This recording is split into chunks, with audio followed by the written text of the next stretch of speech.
I'm spitting eggs and begs, begging the question lesson. I've said it before, time after time. I'm the spitting flat earth king of rhyme. So you're in a world, so there's that aspect. But did you waste 10 years if you didn't use YouTube? No, because that contractor that's going to try to lie to you, and you understand these fallacies when you're reading these words, you're like, this isn't right. And then they give you some non sequitur or red herring, and you realize it.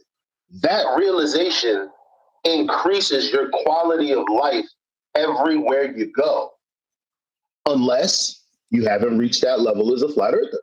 Then it doesn't matter. Then you have wasted your time reading. You just now you're into other superstitious stuff. This is where I might start disagreeing with Nathan you. was saying before, what does thinking all of that stuff really do to help you? What is knowing the information about the globe? What use is that? There's no use. Well, no, that's where I disagree. So on the journey, you might fall victim to folly that you now recognize as a subject matter expert. But on the journey, it didn't mean that wasn't a worthy part of the journey. And I'm sure there's plenty of points in your journey over the last 10 years, Eli, that you've been guilty of what we criticize today at some stage, like bracing against bald faith in some manner or another. That doesn't mean that was a waste of time. It doesn't mean that you weren't preordained to go on that journey if you want to believe in that type of world. It means that it was valuable to you so long as you were taking a positive experience within the moment that it was occurring, and that you don't look back on it with any regrets. If you do, if you go, well, I feel like I've legitimately wasted my time, you're like, well, that's very unfortunate. There's an attitude adjustment that needs to be done now. Well, you'll continue to do that. But to mock and scorn others who do it is also kind of wrong. That's something that I will also have to now learn with experience. That's to say, the people who are stuck in the past version of myself dealing with anti-globe rhetoric, for example, shouldn't have scorn poured upon them. You know, they are either, if you want to look at it in a negative light, victims of wasting their time, if I take your sentiment to be correct, or just somebody else who's on a similar journey to myself and will eventually reach the enlightenment that you and I have reached. So it's one of those that I don't necessarily view it as a detrimental piece of information or a waste of time. I've forgotten how you phrased it now. Well, I thought you were prefacing it with, you were giving the reason that it was not a waste of time, though you could have perceived it that way. And I was saying I would have never perceived it. Well, we're saying the same thing, though. Yeah, that's what I was going to say. Because I'm saying I got something out of it. I didn't just learn about all of this globe stuff. I found use in learning how to communicate, not just to others, but sifting through my own mind and knowing what's valid versus not. That's very useful, despite talking to anti-flat earthers who are still in the same position. I'm not in the same position. That's all that matters. And I agree. And I wanted to say one more thing, and I gotta go. But y'all are all on the same page, and Nathan broke it down. But there's another category.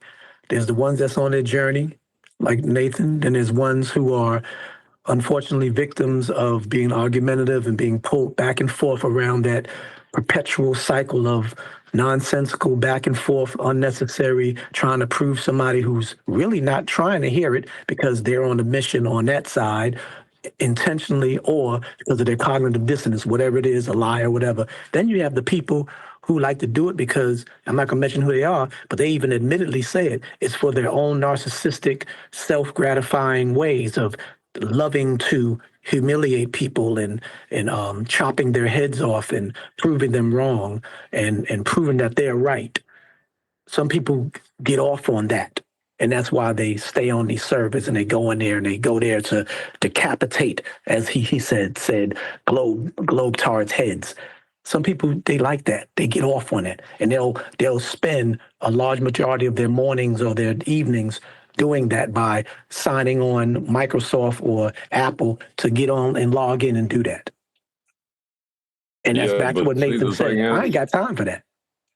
The thing is, though, there was such an accepted way of treating someone who was making just stating what they see, right? That it was perceived to be socially acceptable to talk to them in any horrible way they want to. And so people behaving that way became acceptable to both sides. And that's the real shame of it.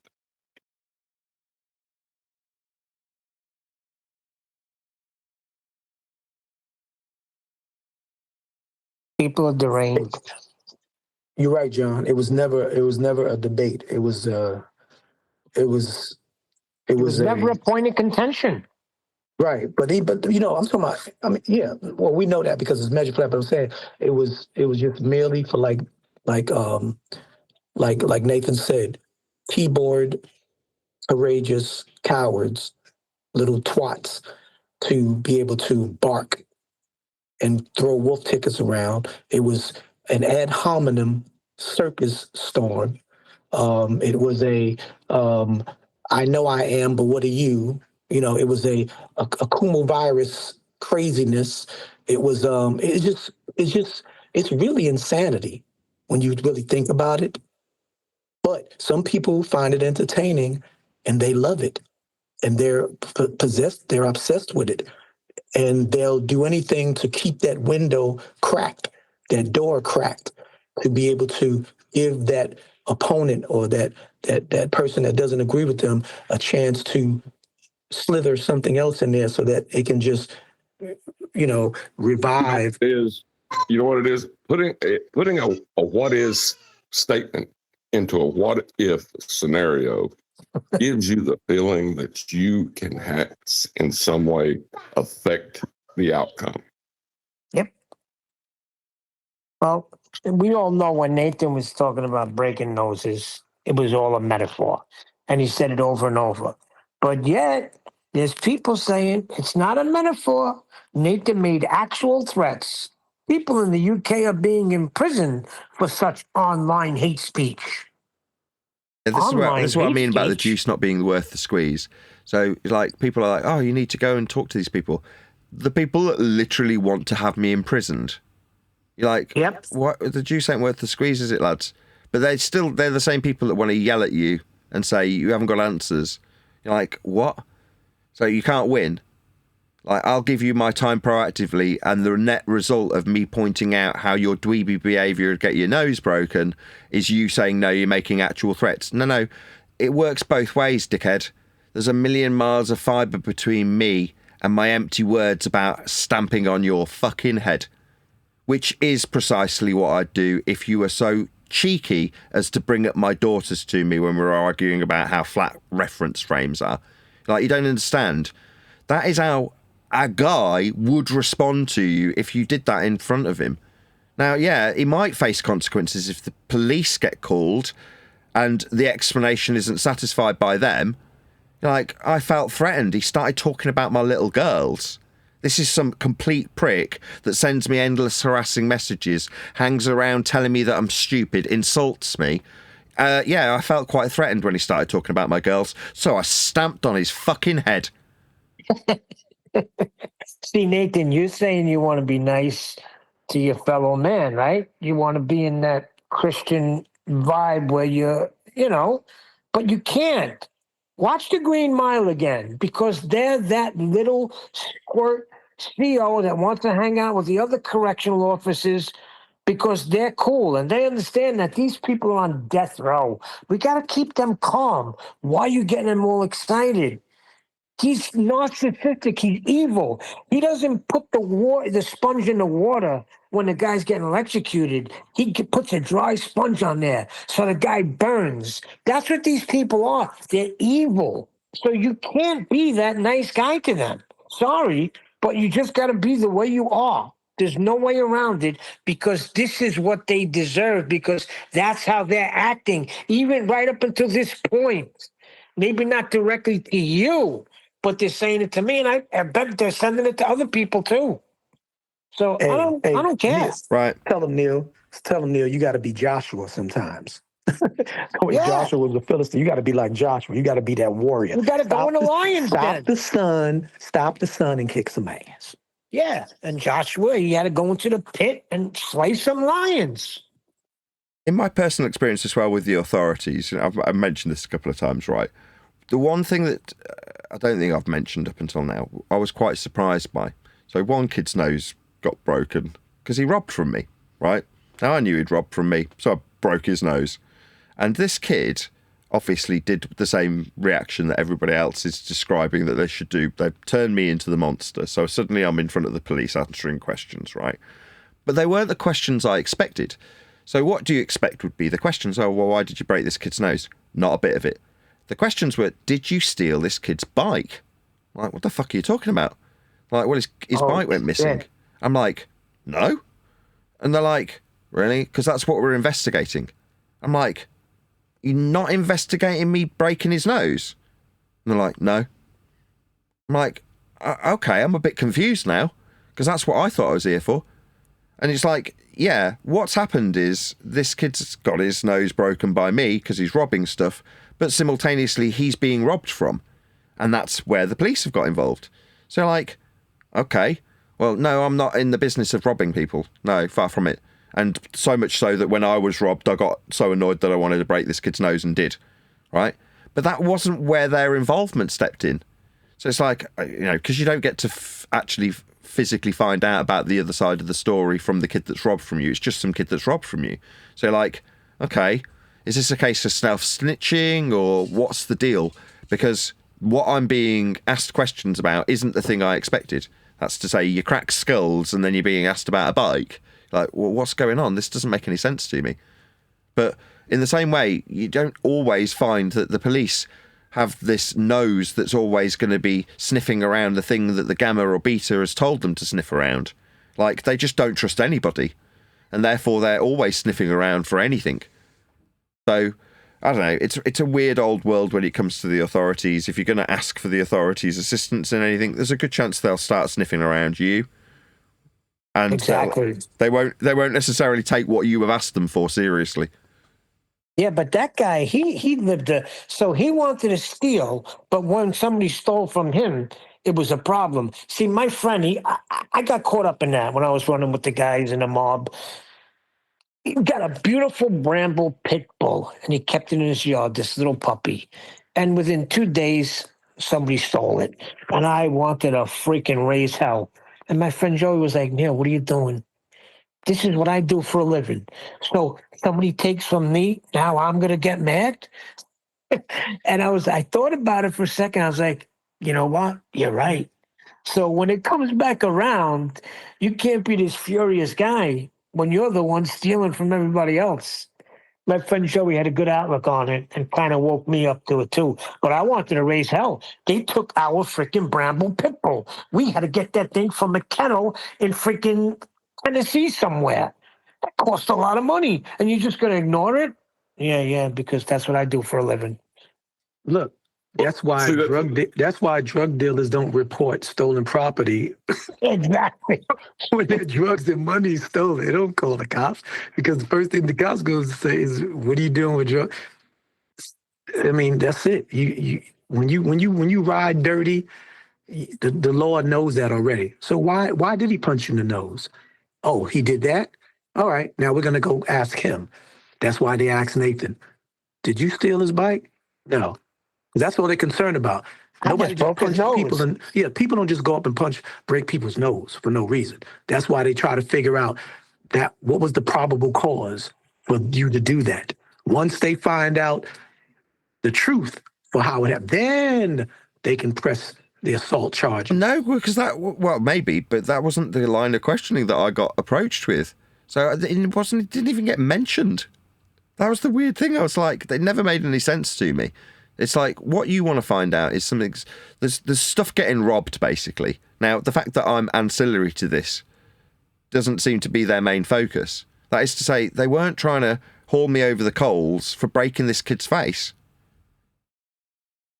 That wasn't their intention. You're like, okay, your focus is elsewhere, and I don't know why. Now, don't get me wrong, I was smart enough to realise that I shouldn't be asking them questions, and I didn't. But it just left me in the dark. Like, I don't really understand this system. Now, obviously, later on, this is when I was still in high school. Later on in life, you realise, no, the police just don't trust anybody. And there's a good chance that if you phone them and ask for help, they'll start investigating you. Yeah. Well, he could have told you them know, you punched him in the thing face is- and took his bike. Go ahead, John. The thing is, though, when these horrible troll dweebs decide to call the law on you, Nathan, they're going to call and tell them that you were harassing them and Yep. you were making threats. Yep. Yeah, I know. Exactly. Yes, I completely understand. But the police also understand this. They're not stupid. That is to say, they're in a position of suspicion of everybody. And half the time, the perpetrator of a crime will accuse their victim of the actual crime they're committing. That is so Exactly. common. So how can they Yeah. even do that, though? But think about it, John. Nathan, have you sent any of these people hundreds of messages? No, I don't have any Yes, I guarantee communication you with them. haven't sent No, I one run a live message. show. Yeah, you run a Right. live show. Exactly. Where he stated publicly what he would do to them. And that's what they're going to take and try to get him arrested for. Yeah, but they can't. They can't because there's a ton of freaking antagonistic things that were thrown at him. They're asking questions about his wife and kids. They deserve to get a metaphorical broken back, nose, arm. They need to be in a body cast. Yeah, the police are going to see it the same way. You know, everybody's going to see it the same way, except for the crazy, delusional dweeb that thinks that they're entitled to tell you what to do because they have some kind of authority. Exactly. They're the ex-wife in the car at the end of the driveway who calls the police because the guy has come out and said, "Can you bugger off, please? He's abusing me." I'm calling the police.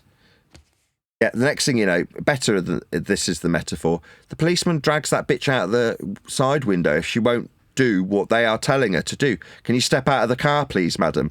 "No, you've got to go and arrest him." "Excuse me? You're not going to be giving me any orders."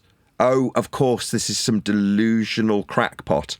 Next thing you know, that man of the law that these weak little men have called upon to help them, is smashing their face into the pavement. Yeah, then they're going to the neighbors and saying to the neighbors, "Do you realize what he does to his wife in secret? Do you realize what he does to his children? Do you realize the things he says? Do you realize all of these things? How can you be so stupid as to still be his neighbor?" They already doing that too. Yeah, they've been doing it for 10 Yeah, years. I'm using myself as a metaphor, but I'm the neighbor.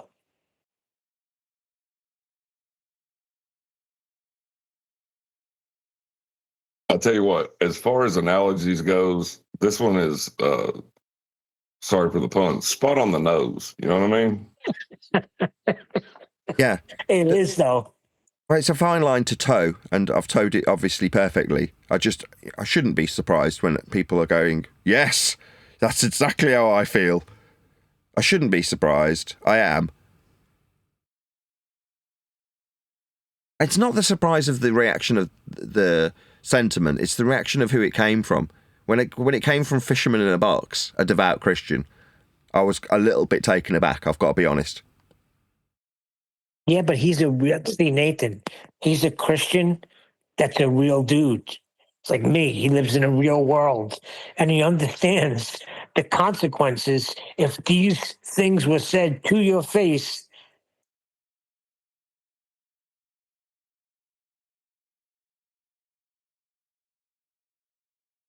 Yeah. It's kind of like the difference between love thy neighbor and love thy piece of crap who's trying to ruin your life. Right, I don't exactly, think the Bible John. said that. You know what I mean? Exactly. No, he used to be wise as serpents and harmless as doves. So when you're wise as a serpent, you freaking see what these people are. You know what they're all about. They're bringing up your kids. They're bringing up your wife. They're bringing up your looks and freaking fabricating them from A to Z. Everything's a fabrication. Everything's a lie, too. If you look at what they're doing, they're actually outright lying.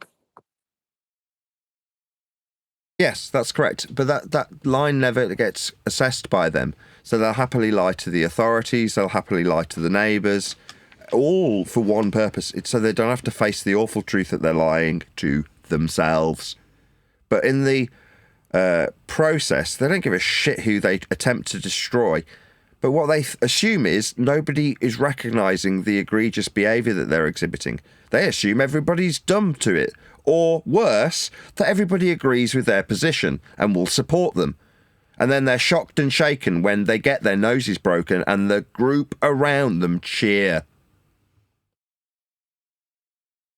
Well, then you got to work, like, then that goes into the whole, when reality collapses around you, basically, and you have to worry about someone's mental condition. Or are they going to hurt themselves? Will they hurt others? There's bad stuff coming for these people. Yeah, I completely agree. Yeah, and it's through lack of self-reflection, lack of introspection. Oh, but what they want to show introspection on is my life, not their life. Here is something you could read to the harem. You have probably spent 5 hours a day for the last 5 years on Nathan's show. If you spent half that time learning to do programming or IT security, you could be working on your own, making 6 figures easily. Looks like Nate and his harem were too scared to come on worldwide debate today. So I knew that was going to be the thing. Well, it's Too not worth the scared. rub. It's back to the same exact sentiment, isn't it? Right. Yep. Okay, so you want me to come, let me get it straight, to a group of people who want me locking up because they want to turn me into the monster they've become. I see. So let me get it straight. I'll go and spend time in the company of people who want to report me to the police because I'm pointing out their shitty behaviour and get their noses broken. I see. No, the juice is definitely not worth the squeeze. That's correct. And I knew that was going to happen, so I was bracing for that, which is no big deal. You know that's the first thing they were going to do. Oh, look, he's too scared to come. Yeah, because the last few times you came, you destroyed Nathan, right? You just got your argument out there and you proved that it was a globe. No, you got your ass handed to you every single time. I don't think they were ever capable of making an argument because they had to concede what they were getting ready to try to argue. They're ignoring their concessions, John. They're Well, what not they're also facing it. doing Look, is quite telling. So what this also tells me is that having it pointed out that they are the dweebs of society has angered them so much they want to imprison me. Yep. Isn't that hilarious?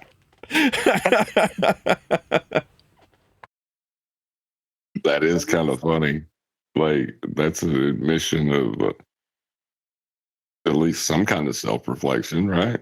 Yeah, I've forced them to have a little bit of introspection, and they hate it so much that it's a projection overload. Have him locked up! He's saying that he wants to go away. He's booked his swan song. You're like, fucking hell. This is all very telling, lads. Yeah, because we went into the physics, right, club, and we took over. See, they had the dweebs and the nerds, they got a certain type of freaking status in the physics club. So now that we went into the physics club and took it over, now they're exposed totally.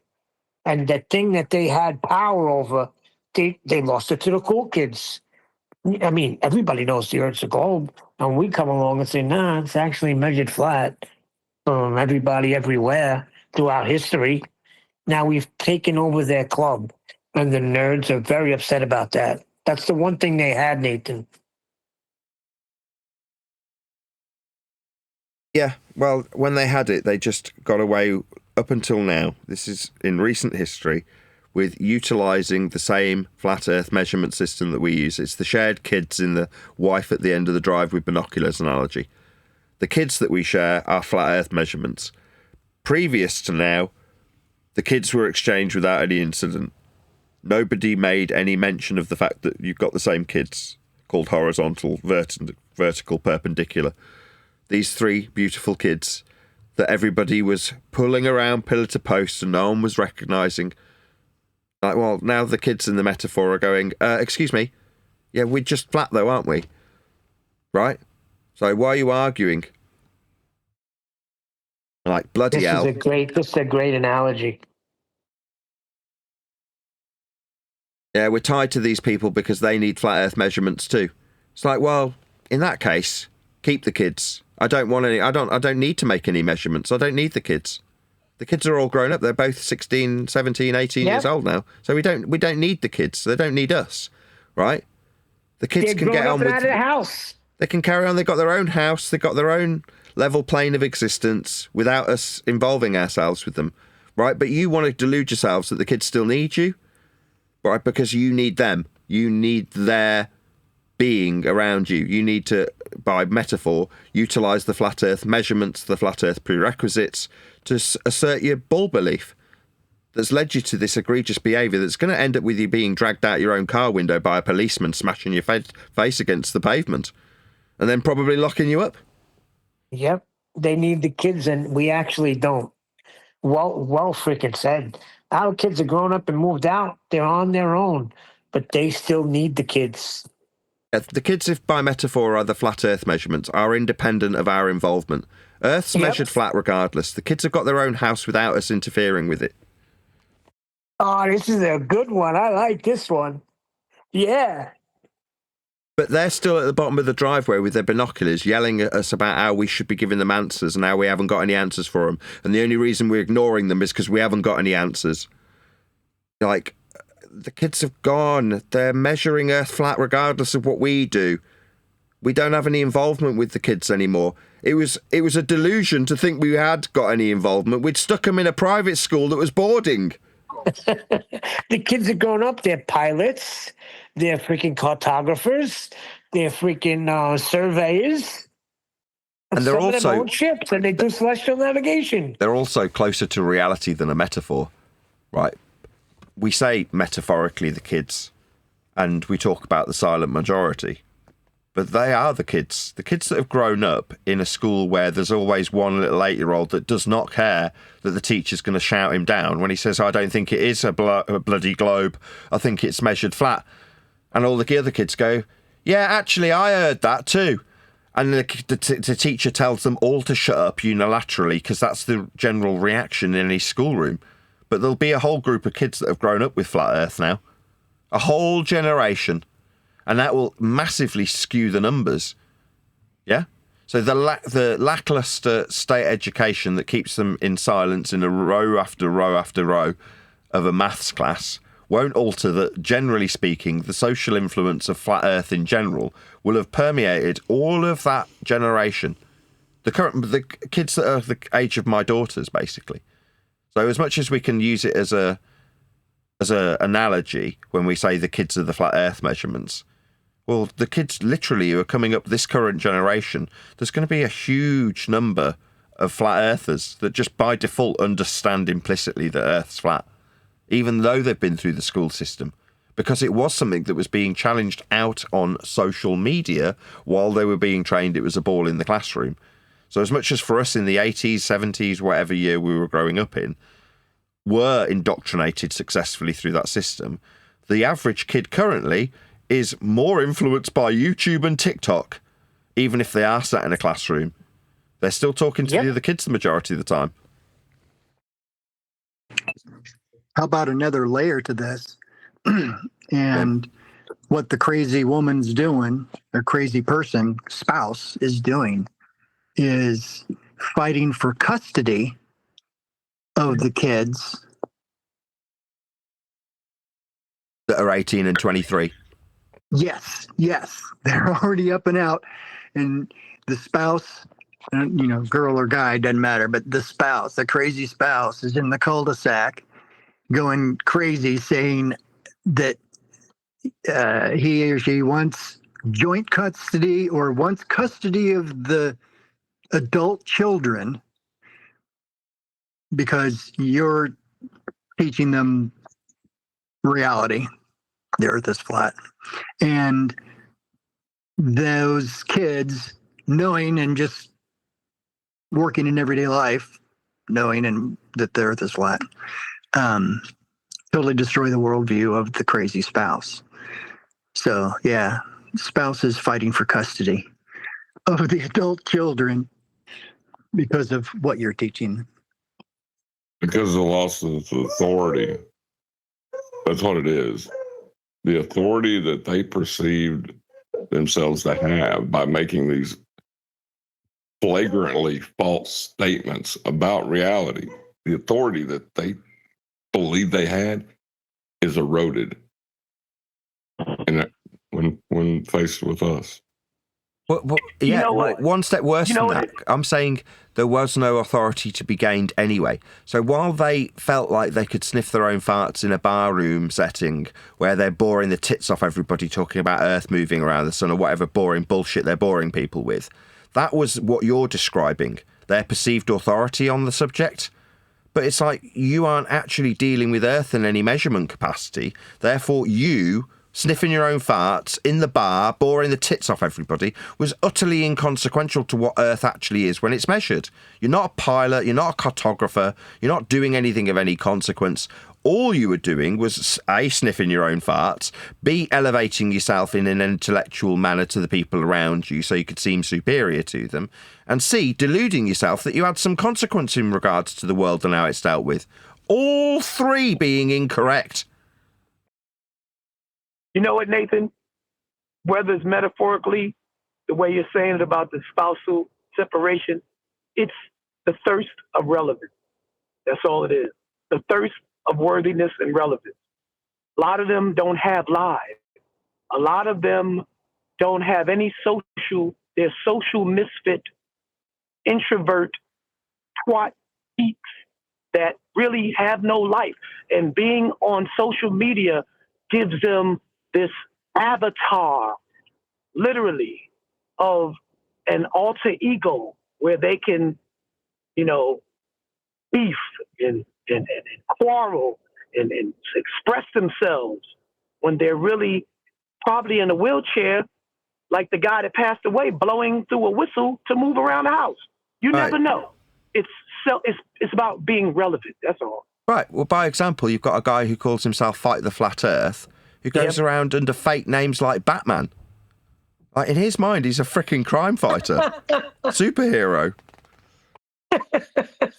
Oh my gosh. And don't forget the other guy. Have you heard my measured flat destructive dichotomy argument?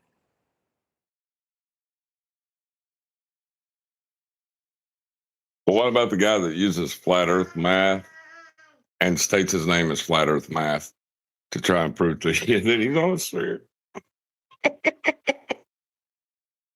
Right, speaking of spouses, my wife's actually said that she does want to do a bit of book. Do you want me to hang around and you can listen in, or do you want me to disappear so you can carry on chatting to each other? It's up to you. But when you measure it flat, it contradicts that. I'm spitting flat facts and that. And I know you don't like that. Google Maps is flat, it presents elevation profiles like that. I'm a spitting flat earth king. Sentence has a ring, doing my own thing. If Earth was a big roast chicken, factually finger licking chicken. We just got the measurements missing. I'm spitting eggs and vegs, begging the question lesson. I've said it before, time after time. I'm the spitting flat earth king of rhyme.